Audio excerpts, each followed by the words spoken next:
மத்தேயு எழுதின சுவிசேஷம் 15 அதிகாரம் 19 வசனம். இந்த வசனத்தை வாசிக்கும் போது அங்க என்ன சொல்லப்பட்டிருக்கு? இருதயத்தில் இருந்துதான் பொல்லாத சிந்தனைகள் பிறக்கிறது.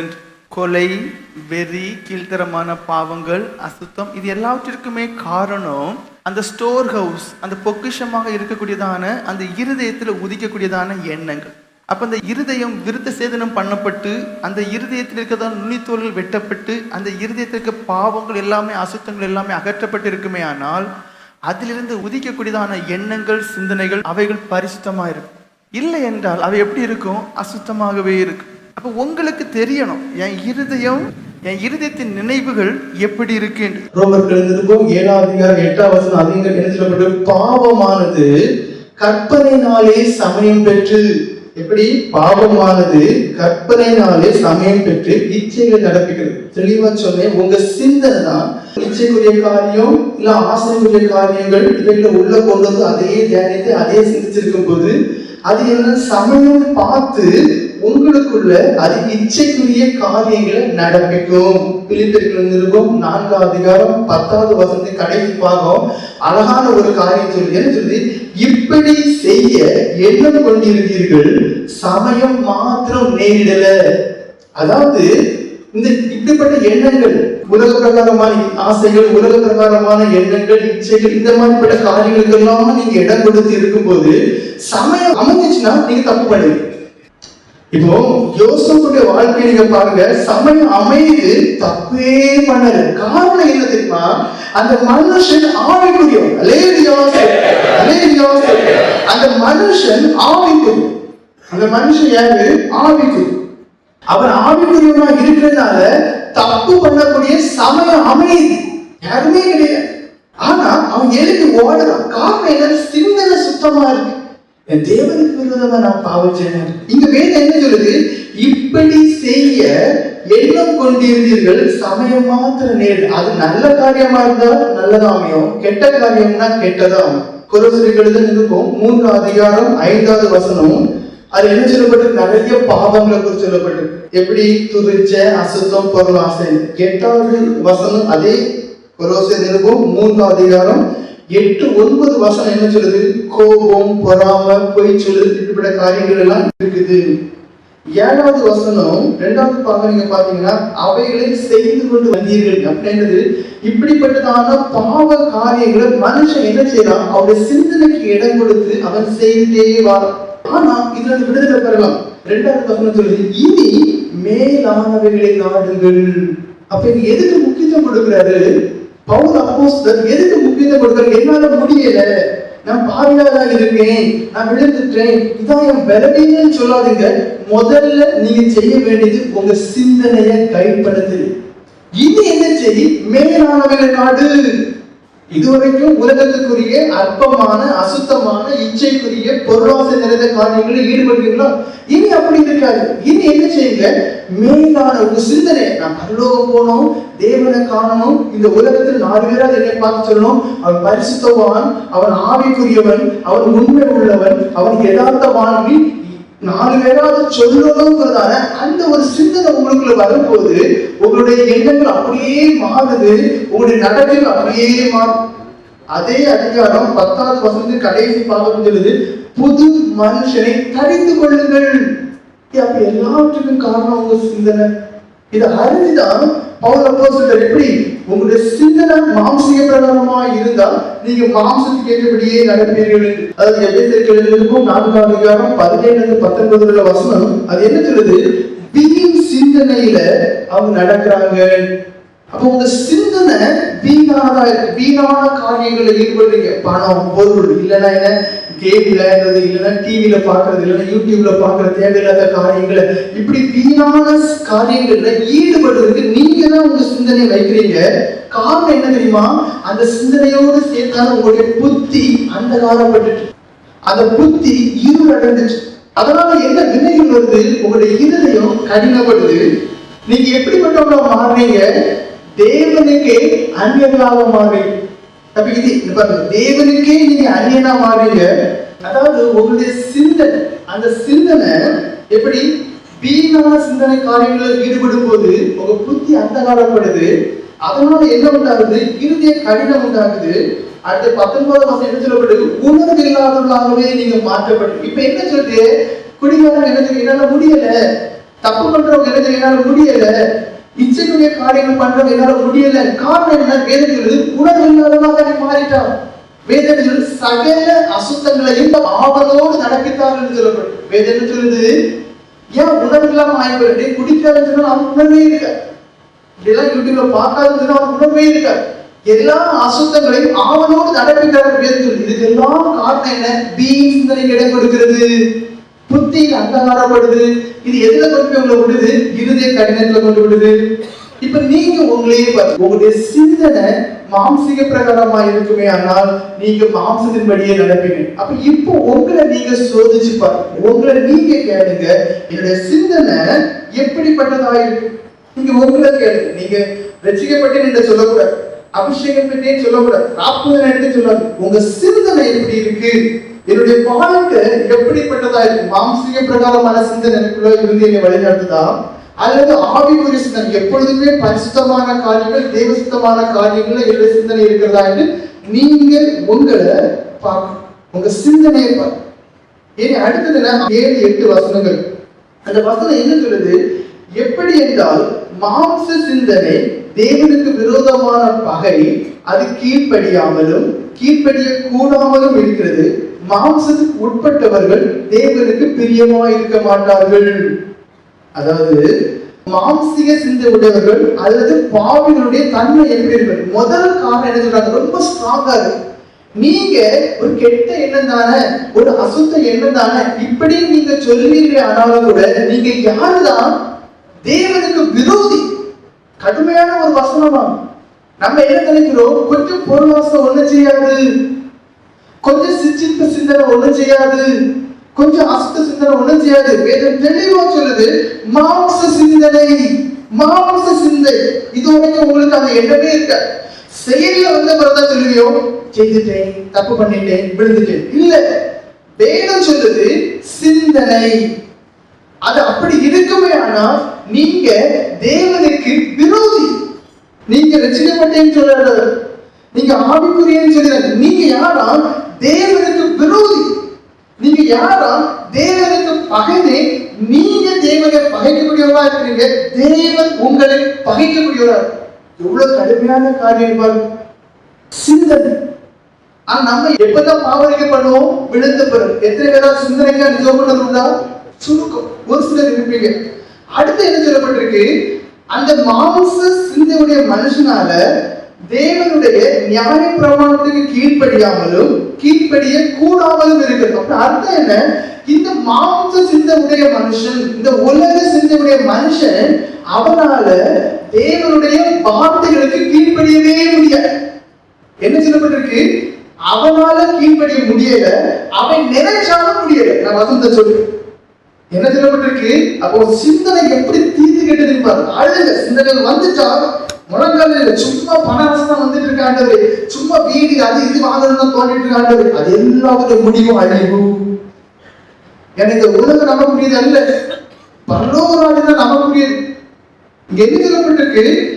அந்த மனுஷனால, அப்படிப்பட்ட சிந்தனையுடைய மனுஷனால தேவனுடைய சட்டத்திட்டங்களுக்கு கற்பனைகளுக்கு அவன் கீழ்ப்படியல, அவனால கீழ்ப்படிய முடியல.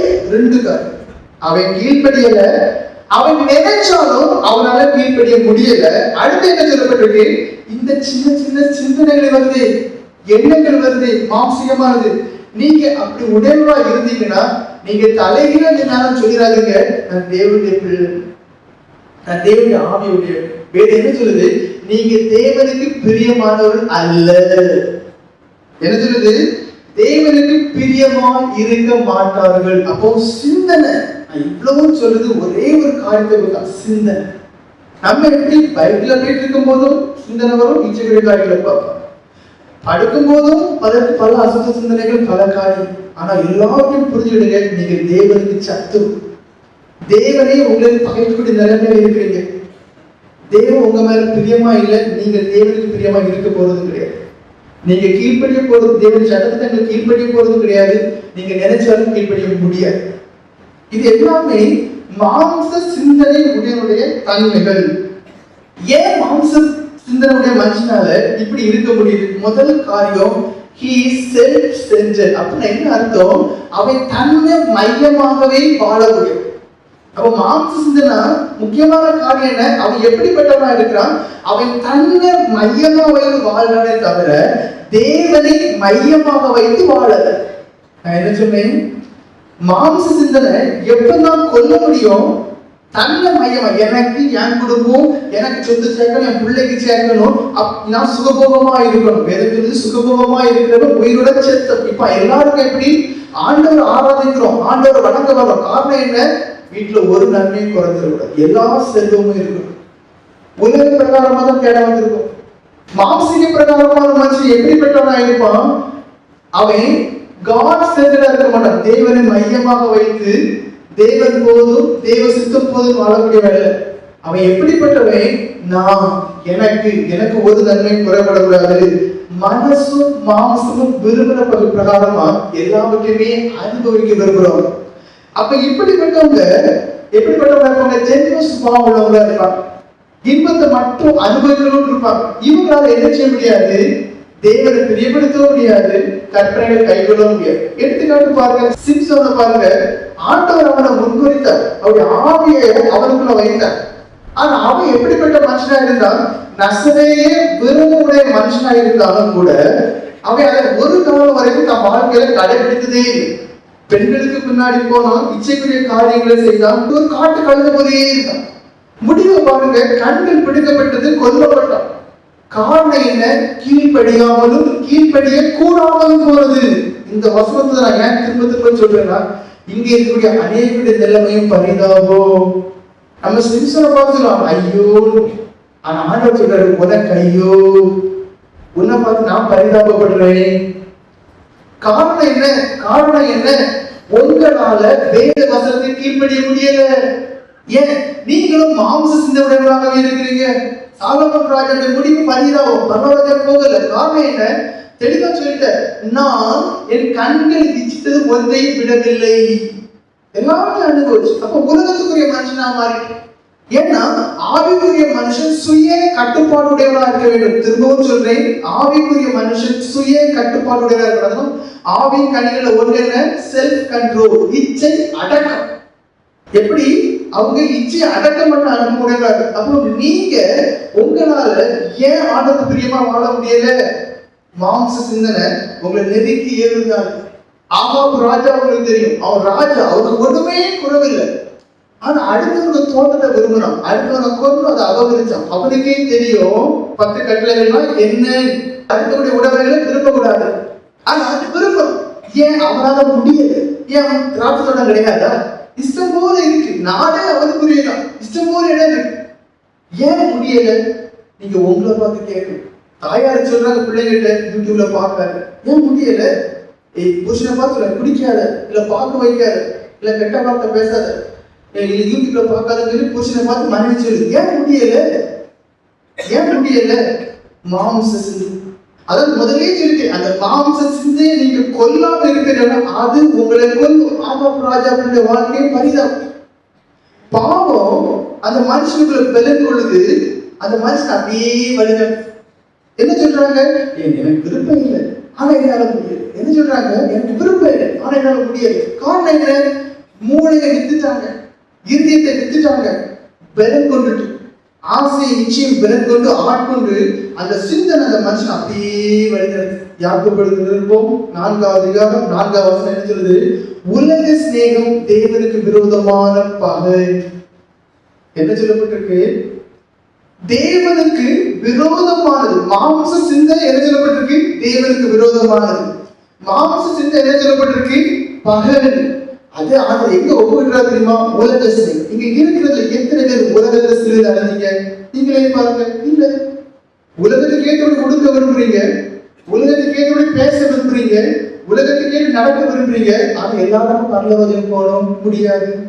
மாம்ச சிந்தைக்கு ஒத்ததுதான் உலக சிநேகம், உலகத்தை விரும்புறது. அதுவும் தேவனுக்கு விரோதமாக சொல்லப்பட்டு. அடுத்து என்ன சொன்னேன்? கீழ்ப்படியல, கீழ்ப்படிய முடியல. எடுத்துக்காட்டு ரோமர்கள் நிருபம் 7வது அதிகாரம் 14 24 வரையுள்ள வசனம் அங்க என்ன சொல்லப்பட்டிருக்கு? மேலும் நமக்கு தெரிந்திருக்கிறபடி நியாயப்பிரமாணம் ஆவிக்குரியதாக இருக்கிறது, நானோ பாவத்துக்கு கீழாக விற்கப்பட்டு மாம்சத்துக்குரியவனாக இருக்கிறேன். ஏன் கீழ்ப்படிய முடியல உங்களால?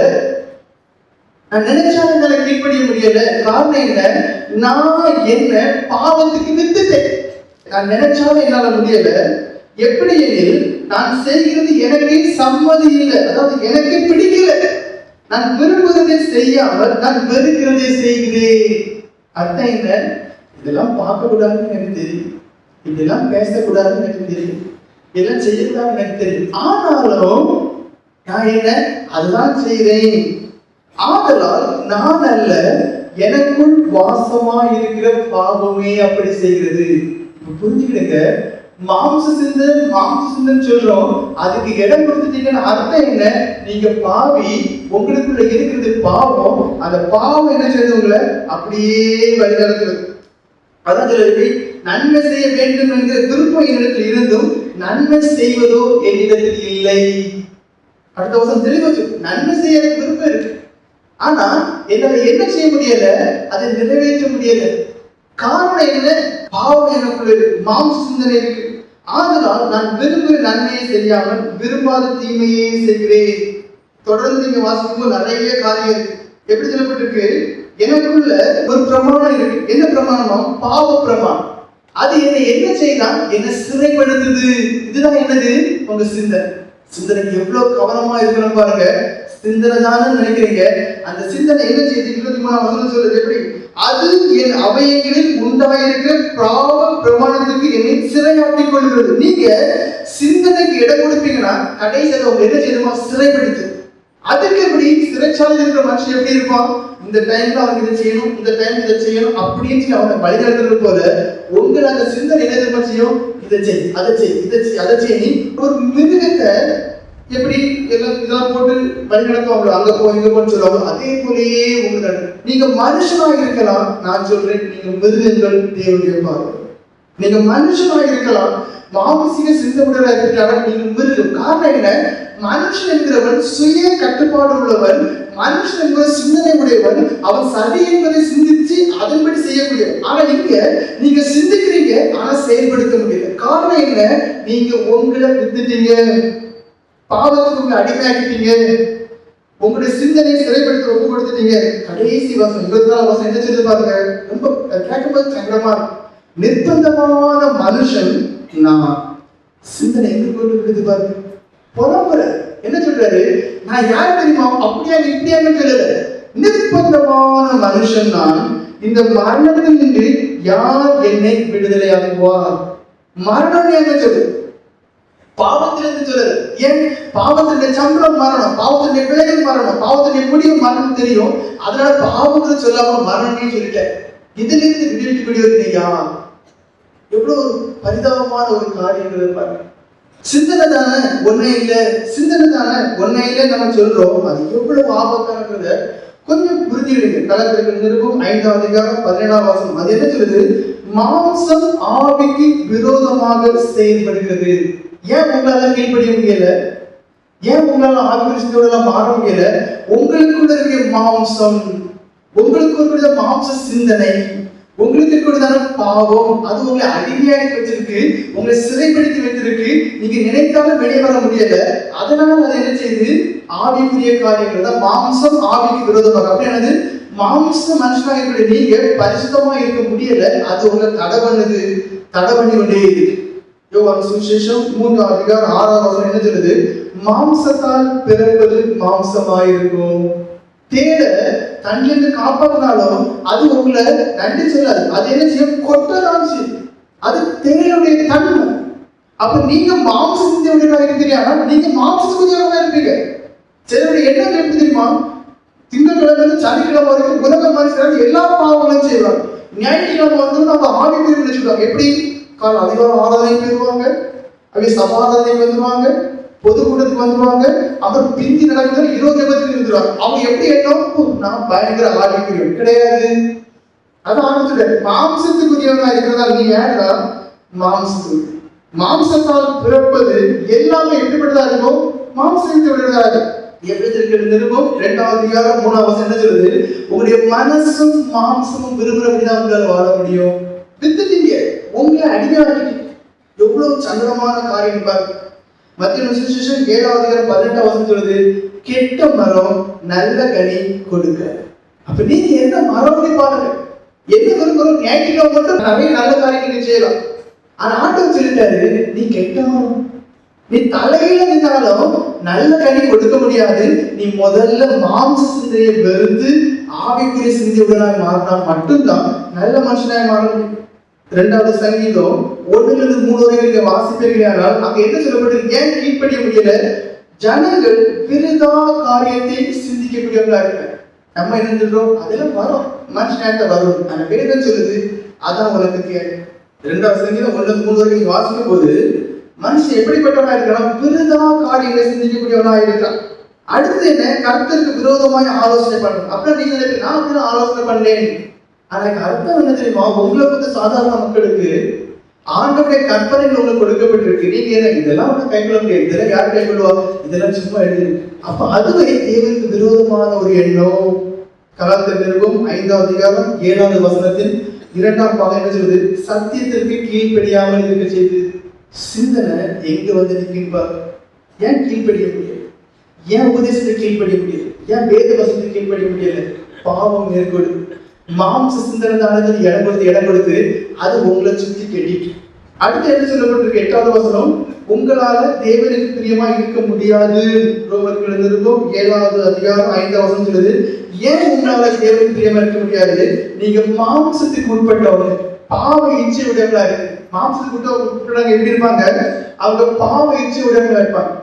1 கொரிந்தியர் 2ஆம் அதிகாரம் 14ஆவது வசனம் என்ன சொல்லுது? ஜென்ம சுபாவம் உள்ள மனுஷன். ஏன் ஆண்டவர் சொல்றாரு நீங்க பிரியப்படுத்த முடியாது? உங்களை எத்தனை பேர் தேவனை பிரியப்படுத்துறீங்க? முடியாது. ஏன்? மாம்ச சிந்தை, ஏன்? பாவ இச்சை. அடுத்து என்ன? ஜென்ம சுபாவம். ஜென்ம சுபாவம் உள்ள மனுஷன் என்ன சொல்லுது? அவருக்கு ஆவிக்குரிய காரியங்கள் எல்லாம் பைத்தியமா இருக்கு. நீங்க எல்லாம் இவ்வளவு சுவிசேஷம் கேட்குறீங்க, ஏன் மனம் திரும்பல? ஏன் பாவரிக்கை பண்ணல? மனம் திரும்புதல், பாவரிக்கை பண்ணுதல், பாவரிக்கை பெறுதல், ரட்சிக்கப்படுதல் ஆவிக்குரிய காரியங்கள். வேதம் சொல்லுது அந்த ஆவிக்குரிய காரியங்கள் உங்களுக்கு எப்படி இருக்கு? பைத்தியமா இருக்கு. இந்த ஆளு சும்மா புறப்பட்டு இருக்க மனம் திரும்ப, இந்த ஆளு சும்மா பரிசுத்தமா இருந்துருக்க, அதெல்லாம் தேவையில்லை. ஏன் உங்களுக்கு இந்த எண்ணம் வருது? நீங்க மாம்ச சிந்தை உடையவர், உங்களால கீழ்ப்படியவே முடியாது. அப்ப அது எவ்வளவு கொடூரமான முடிவு. இதை ஏன் இவ்வளவு தெளிவா சொல்றேன்? நீங்க உங்களை அநேகருக்கு என்ன இருக்கும்? நான் சாகும் போது ரட்சிக்கப்படுவேன். தேவ சமூகத்துல சொல்றேன், சிந்தனை எவ்வளவு கொடிதான பிள்ளைகளை உருவாக்குதுன்னு சொன்னேன். இவ்வளவு பிள்ளைகளை உருவாக்கப்பட்ட நீங்க கடைசியில உங்களால தலைகீழ நின்றாலும் நீங்க ரட்சிக்கப்பட முடியாது. ஏன்னா அநேகருக்குள்ள சில கெட்ட எண்ணம் சாகும் போது ரட்சிக்கப்படும். மாம்ச சிந்தனை, அதோட விளைவுகள், அதோடைய கொடூரமான தன்மைகள் எல்லாத்தையும் சொல்லிட்டு, அப்ப இவ்வளவு கொடூரமா இருக்கக்கூடிய இந்த தன்மைகளுடையதான மனுஷனாக நீங்க தேவனுக்கே பிரியமில்லாதவர்களாக, தேவனுக்கே விரோதியாக இருந்துட்டு சாகும் போது மட்டும் உங்க ஜனத்தை ஆண்டவர் எப்படி கேட்பாரு? எப்படி உங்களை ஏற்றுக்கொள்வாரு? யோசி. 1 கொரிந்தியர் 3ஆம் அதிகாரம் 1-3 வரைக்குள்ள வசனம் நீங்க வாசித்தீர்கள். அங்க மாம்சத்துக்குரியவர்கள் எப்படிப்பட்டவராக இருக்குன்னு சொல்லப்பட்டு என்ன சொல்லப்பட்டிருக்கு?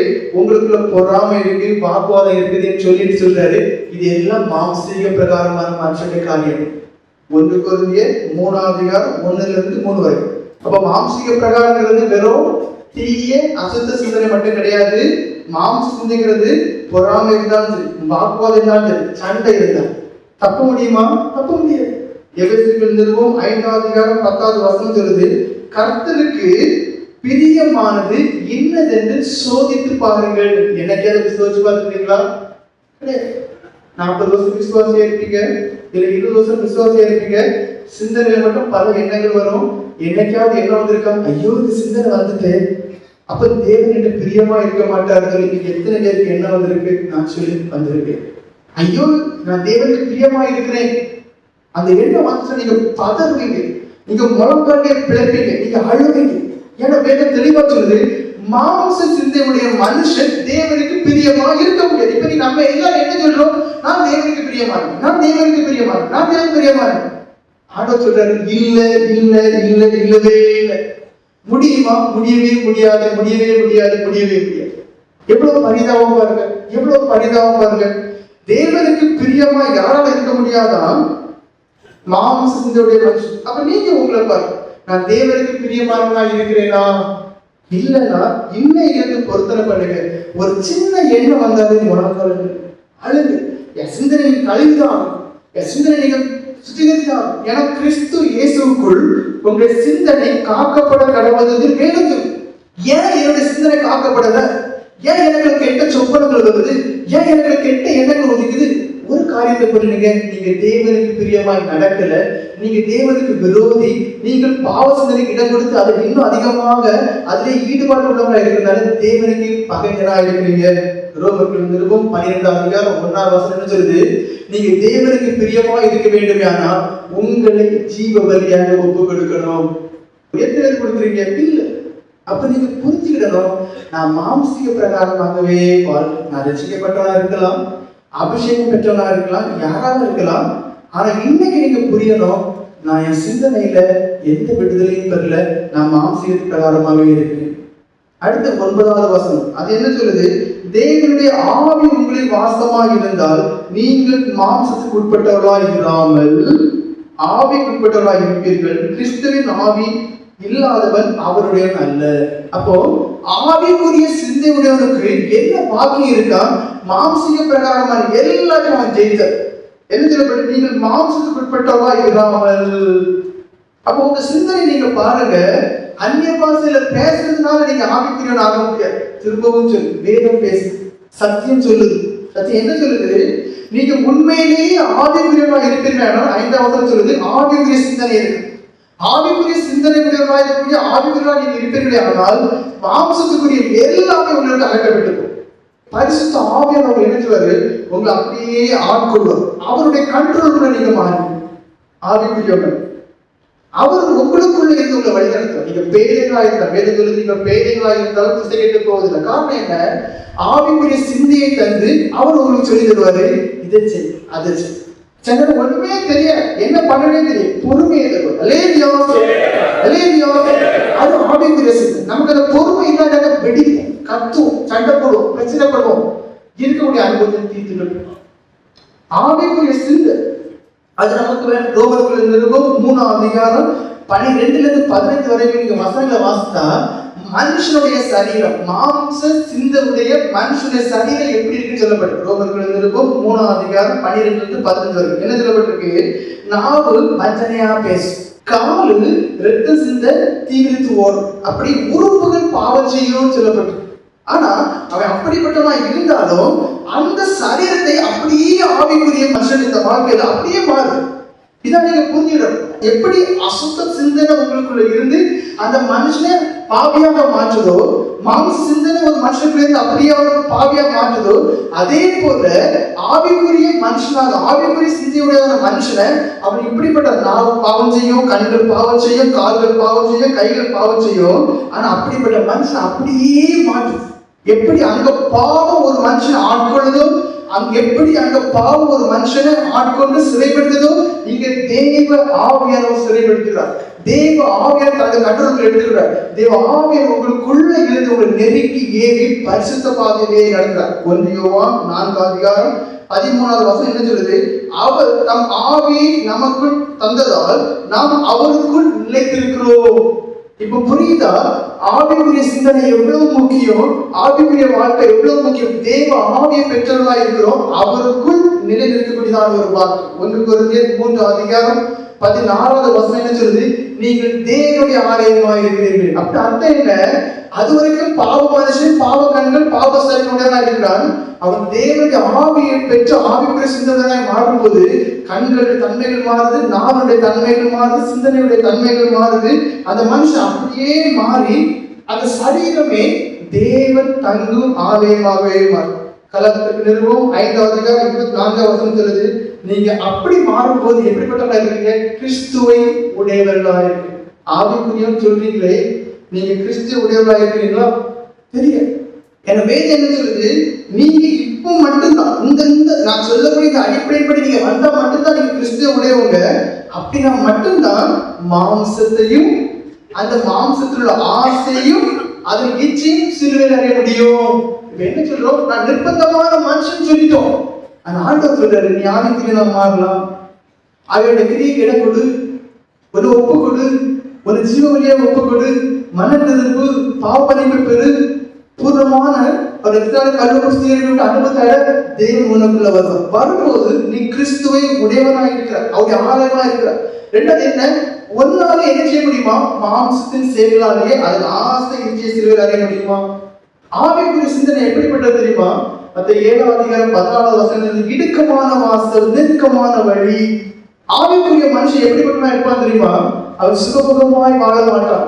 அவன் இடுக்கமான வழியை தேர்ந்தெடுத்துக் கொள்வான், கஷ்டமான வழியை தேர்ந்தெடுத்துக் கொள்வான். காரணம் என்ன? வேதத்திலிருந்து பரிசுத்தவான்கள் தங்கள் பிரயாசங்களை விட்டு இளைப்பாறுதல் அடைவார்கள். இப்போ உங்களுக்கு என்ன வேணும்? நீங்க பரிசுத்தவான்களாக விரும்புறீங்க, ஆனா பிரயாசப்படுறீங்களா? முடியாது, கிடையாது, இல்ல. ஒருத்தருக்கு வந்துடக்கூடாது, உடம்படிக்க முடியாது, அழ முடியாது, கண்ணீர் வெடிக்க முடியாது. குற்றம் வந்தோட குற்றவாளருக்கு இடம் கொடுத்து ஜோம் பண்ண மாட்டீங்க. இடுக்கமான வாசலே நீங்க நடக்கிறீங்க, இல்ல. ஆனா ஆவிக்குரிய தெரியும், சரீரத்தில் எவ்வளவுதான் கஷ்டம் இருந்தாலும் அவன் இடுக்கமான வழியை தேர்ந்தெடுத்துக் கொள்வோம், இடுக்கமான வழியை தேர்ந்தெடுத்துக் கொள்வோம். காரணம் என்ன? இவ்வளவு பிரயாசப்பட்டா மட்டும்தான் எனக்கு அங்க போய் சேர முடியும். பிலிப்பியர்கள் நிருபம் 4ஆம் அதிகாரம் 11வது வசனம் என்ன சொல்லுது? பவுல் அப்போஸ்தலர் ஆவிக்குரியவர்களுடைய பெஸ்ட் எக்ஸாம்பிள். நான் எல்லா சூழ்நிலையிலும் மன ரம்யமாய் வாழ கற்றுக்கொண்டேன். கஷ்டமா இருக்கலாம், நஷ்டமா இருக்கலாம், தரித்திரமா இருக்கலாம், நிர்வாணமா இருக்கலாம், பசியா இருக்கலாம், பட்டினியா இருக்கலாம், எதுவானாலும் சரி. இப்போ உங்களை நீங்க பாருங்க, உங்க சிந்தனை எப்படி இருக்கு? இப்போ உங்களை நீங்க பாருங்க, ஆவிக்குரியன்னு சொல்றோமே, உங்க சிந்தனை எப்படி இருக்கு? ஒரு கஷ்டம் வந்தோட ஜோம் பண்ண மாட்டேன். வெள்ளிக்கிழமை ஒருத்தங்களை பார்த்து கேட்டேன், ஜோம் பண்ணிட்டீங்களான்னு. ஜோம் பண்ணலன்னு. ஏன்? பெரிய ஒரு இழப்பு ஏற்பட்டு ஜோம் பண்ணலன்னு, மாசங்களாகுது ஜோம் பண்ணலன்னு. அப்ப நான் என்னுடைய சில கஷ்டங்களை சொன்னேன். மனுஷனுக்கு தேவன் கஷ்டங்கள் இருக்கும், நெருக்கங்கள் இருக்கும், ஆனா அதையும் மீறி நீங்க ஜெபம் பண்ணணும். ஏன்னா தேவன் தான், அவர் மாறாதவர். அல்லேலூயா, அல்லேலூயா. ஒரு நெருக்கமும் ஒரு கஷ்டம் வரும்போது தேவன் மாறுவாரா? மாறாதவர். கஷ்டமும் நெருக்கம் நம்ம வச்சிருக்க, நம்ம அனுபவிக்கணும், தாங்கணும். ஆனா தொடர்ந்து அவரை பின் செல்லணும். கலாத்தியர்கள் நிருபம் 2ஆம் அதிகாரம் 19-20 வசனம் சொல்லுது, நீங்க ஆவிக்குரியவர்களா இருந்தா நீங்க தேவனுக்கு என்று பிள்ளைகள். அதுவும் வேதம் சொல்லுது. அந்த மனுஷன் எப்படிப்பட்டவனா இருப்பானா? இனி நான் அல்ல, நான் எனக்கு வாழ மாட்டேன், என்னை விடுவித்து, என்னை பாதுகாத்து, என்னை ஆசீர்வதித்து வழி நடத்தக்கூடிய அந்த தேவனுக்கு என்று வாழ்வேன். அதான் அது 2 தீமோத்தேயு 4ஆம் அதிகாரம் 7வது வசனம் என்ன சொல்லுது? அந்த ஆவிக்குரிய மனுஷன் விசுவாசத்தை காத்துக் கொள்வான். ஒரு விசை பரிசுத்தவான்களுக்கு என்று ஒப்பு கொடுக்கப்பட்ட மகா பரிசுத்தமான விசுவாசம். ஆவிக்குரியவர் யாரு? எல்லா சூழ்நிலையிலும் கஷ்ட நெருக்கத்திலும் மன ரம்யமா இருப்பாங்க. எல்லா சூழ்நிலையிலும் அந்த விசுவாசத்தை மறுதளிக்க மாட்டாங்க. இப்போ உங்களை பாருங்க, நீங்க எப்படிப்பட்டவங்களா இருக்கிறீங்க? கலாத்தியர்கள் நிருபம் 5ஆம் அதிகாரம் 13ஆம் வசனம் சொல்லுது, நீங்க ஆவிக்குரியவர்களா இருக்கிறீங்கன்னா அன்பை காண்பிக்கணும். அடுத்த முக்கியமான காரியம் என்ன? கலாத்தியர் 5ஆவது அதிகாரம் 22-23 என்ன சொல்லப்பட்டிருக்கு? ஆவிக்குரிய சிந்தை உள்ள மனுஷனுடைய தன்மை, அவனுக்கு சந்தோஷம் இருக்கும், அவனுக்கு சமாதானம் இருக்கும், அவனுக்கு அன்பு இருக்கும், அவனுக்கு என்ன இருக்குமோ எல்லாத்துக்கும் மேல இச்சை அடக்கம் இருக்கு.